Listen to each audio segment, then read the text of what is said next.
दोस्तों, तो आज मैं आप लोगों को सेल के बारे में बताने वाला हूँ। सेल जिससे हम लोगों का बॉडी बना है, यानी कि सेल सेल क्या है?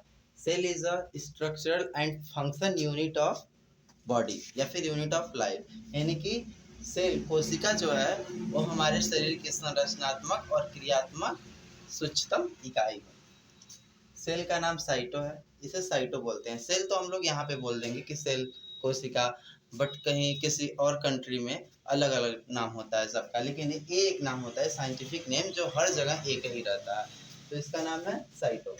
और कोशिका का अध्ययन क्या कहलाता है? साइटोलॉजी।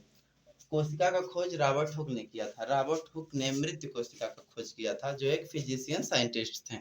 उन्होंने माइक्रोस्कोप को मॉडिफाई किया और उसमें एक कॉर्क की लकड़ी को देखा तो उन्हें सेल दिखाई दिया। जीवित कोशिका का खोज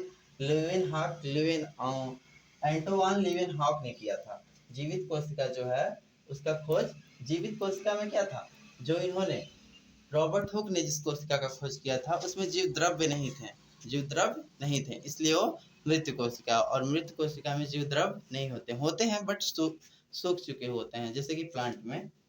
और जीवित कोशिका में जीव द्रव्य होते हैं। इसका खोज एंटोवान लीवेनहॉक ने किया था। सिद्धांत, कोशिका का सिद्धांत जिसने दिया था स्लाइडेन और स्वान, दो वैज्ञानिकों ने मिलकर कोशिका का सिद्धांत दिया था। पृथ्वी पर सबसे छोटी कोशिका माइकोप्लाज्मा है। पृथ्वी पर सबसे छोटी कोशिका माइकोप्लाज्मा है, जो एक बैक्टीरिया है, यानी कि जीवाणु है।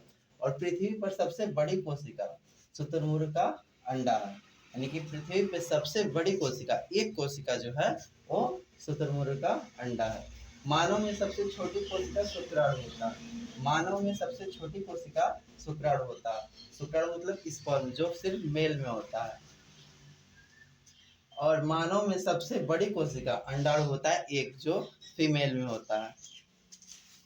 मानव में सबसे लंबी कोशिका जो है वो न्यूरॉन होती है, मस्तिष्क में पाई जाती है, और विभाजन रहित। और न्यूरॉन ही है जिसमें विभाजन नहीं होता है, कोशिका विभाजन नहीं होता है। यानी कि अगर जो न्यूरॉन की जो सेल्स हैं, अगर जो वो डैमेज होंगी तो वो ठीक नहीं होंगी, जिसकी वजह से लोगों का डेथ हो जाता है।